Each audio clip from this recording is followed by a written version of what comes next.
하늘을 나는 자동차, 이거 완전 공상과학 영화 이야기 같잖아요. 네, 그렇죠. 어릴 때 보던 만화 같기도 하고. 그런데 이게 생각보다 어쩌면 훨씬 더 가까운 현실일 수 있다는 겁니다. 네. 오늘 저희가 좀 깊게 파볼 자료들이 바로 이 가능성의 중심에 있는 회사, 조비 에비에이션에 대한 거예요. 당신이 보내주신 자료들을 통해서 이 회사를 한번 제대로 알아보려고 합니다. 네, 조비 요즘 EVTOL, 그러니까 전기 수직 이착륙기 분야에서는 가장 많이 언급되는 이름 중 하나죠. 특히 그 미국 연방항공청 FA의 인증 절차에서 제일 앞서 있다는 점, 이게 상당히 중요합니다. FA가 항공안전 관련해서는 최고 기관이니까요. 맞아요. 모든 걸 총괄하죠. 그래서 오늘 저희 목표는요, 그냥 와, 신기하다 이게 아니고요. 당신의 자료들을 보면서 조비의 핵심 기술, 그리고 아까 말씀하신 그 FAA 인증 현황, 이게 정말 중요해 보이고요. 또 도요타 같은 회사들하고 파트너십은 어떤지, 사업 모델, 투자 관점까지. 이 새로운 도심 항공 모빌리티, UAM 시장의 선두주자가 대체 어떻게 판을 짜고 있는지 그 핵심을 한번 파헤쳐 보려고 합니다. 이게 또 당신에게 어떤 의미가 있을지도 한번 짚어보고요. 좋습니다. 그럼 뭐부터 볼까요? 기술 얘기부터 시작해야겠죠. 그 수직으로 떠서 비행기처럼 싹 날아가는 전환 비행. 이게 가장 어렵다고들 하던데요. 네, 맞습니다. 그게 사실 EVTOL 기술의 핵심이자 뭐랄까 가장 큰 허들이라고 할 수 있죠. 근데 자료를 보면 조비는 이걸 상당히 안정적으로 구현했다는 평가예요. F-35 전투기 수준의 비행 제어 시스템을 넣었다고 하더라고요. F-35요? 와. 네. 그러니까 조종사는 그냥 기본적인 방향, 속도, 고도 정도만 신경 쓰면 나머지는 시스템이 알아서 제어해 주는 거죠. 상당히 자동화돼 있어요. 아, 그렇군요.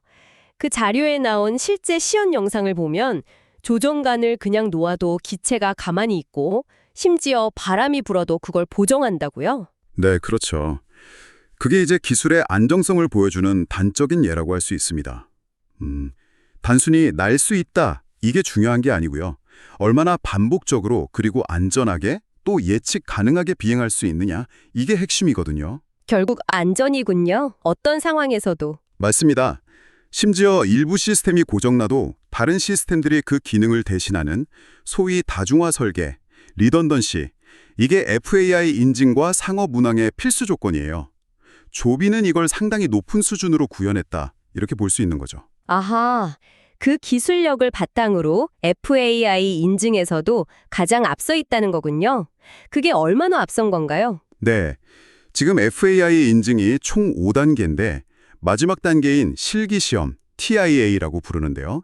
이걸 진행 중인 거의 유일한 EVTOL 기업이라고 보시면 됩니다. 유일하다고요? 네, 자료들을 보면 경쟁사들보다 못해도 6개월, 길게는 한 2년까지도 앞서 있다고 분석하더라고요. 와, 2년이면 엄청난 격차인데요.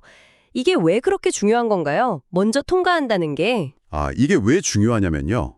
첫 번째로 인증을 통과하는 기업이 사실상 이 UAM 산업의 어떤 표준, 기준을 만들게 될 가능성이 아주 높기 때문입니다. 산업 표준을요? 그렇죠. 미국뿐만 아니라 캐나다, 영국 같은 주요 동맹국 항공 당국들이 조비의 인증 기준을 아예 글로벌 표준으로 삼는 방안까지 논의 중이라고 해요. 그러니까 단순한 시간 격차 그 이상의 의미가 있는 거죠. 가장 높은 진입 장벽을 제일 먼저 넘고 있는 셈이니까요.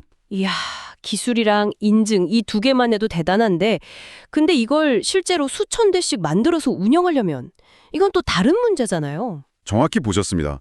그래서 조비의 또 다른 핵심 전략이 바로 파트너십이에요. 특히 그 세계적인 자동차 회사 도요타와의 협력이 아주 중요합니다. 도요타요? 돈만 되는 게 아니라던데요? 네, 맞아요. 단순 투자가 아니라 도요타가 가진 그 대량 생산 노하우 있잖아요. TPS, 도요타 생산 시스템. 그걸 조비 공장에 직접 적용해서 효율적인 양산 체계를 만드는데 아주 깊숙이 관여하고 있어요. 기체 하나 만드는 거랑 수천 대 찍어내는 건 정말 다른 얘기거든요. 그렇죠. 생산 효율성이 중요하겠네요. 근데 도요타 말고도 파트너가 많던데요? 자료 보니까? 델타 항공도 있고 우버도 있고. 네, 맞아요. 델타 항공과는 이제 공항이랑 도심을 연결하는 서비스를 준비하고 있고 우버와는 앱을 통한 예약 시스템 통합을 논의 중이고요. 또 일본의 ANA 항공과는 일본 시장 진출 협력, 그리고 중동 쪽 두바이 정부와는 현지에서 시험 비행이나 파트너십 구축을 하고 있고요. 사우디 그룹하고는 대규모 수출 계약 가능성까지 얘기가 나오고 있어요. 이야, 정말 글로벌하게 판을 짜고 있네요. 아, 미 국방부 계약도 있던데요? 네, 그 미 국방부와의 계약도 중요하죠. 초기에는 안정적인 수익원이 되어주고 또 기술에 대한 신뢰도를 높이는 효과도 있고요. 이 모든 파트너십을 보면 조비가 단순히 비행기 만들어서 파는 외자 B2B가 아니라 직접 운항 서비스 B2C도 하고 정부 계약 B2G도 하는 뭐랄까? 플랫폼 사업자, 그러니까 UAM 생태계 자체를 구축하고 수출하려는 큰 그림을 그리고 있다는 걸 알 수 있습니다. 그렇군요. 플랫폼 비즈니스. 그럼 이제 투자 관점에서 좀 보면요. 자료들 중에는 지금이 조비의 가치가 좀 낮게 평가된 어쩌면 마지막 기회일 수 있다. 이런 시각도 있더라고요. 약간 초기 테슬라 같은 느낌? 네, 그런 분석이 있죠. 재무적으로도 보면 현금이 한 8억 달러 이상 있고 또 도요타가 추가 투자 약속도 했고요. 그래서 최소한 1년 반 정도는 뭐 자금 조달 걱정 없이 버틸 수 있다 이런 분석이에요. 아크인베스트 같은 기술주 중심 투자사들도 계속 지분을 늘리고 있다고 하고요. 아크요? 물론 리스크도 있겠죠. 당연히 있죠. 그 FAA 최종 인증이 생각보다 늦어질 수도 있고 또 막상 상업 운항 시작해도 사람들이 이걸 얼마나 받아들일지 대중 수용성 문제도 있고요. 아초 에비에이션 같은 경쟁사들이 또 얼마나 빨리 따라올지 이런 리스크는 분명히 존재합니다. 네. 근데 여기서 정말 흥미로운 포인트 하나가 그 데이터 분석 기업으로 유명한 팔란티어 있잖아요. 아, 팔란티아요? 네. 그 팔란티어가 조비에 관심을 보인다는 점이에요. 이게 뭘 의미하냐면 결국 이 UAM 산업이라는 게 수천 대의 비행체를 실시간으로 관제하고 운항 데이터를 계속 분석해서 뭐 예측 정비도 하고 최적의 노선도 짜고 이런 방대한 데이터 처리가 핵심인 말하자면 데이터 기반 산업이 될 거라는 거죠. 되는 그런 데이터 플랫폼을 구축하고 있다는 거군요. 바로 그겁니다. 비행체뿐만 아니라 이 거대한 데이터 자산, 이게 조비의 미래 가치에서 아주 중요한 부분이 될 수 있다는 거죠.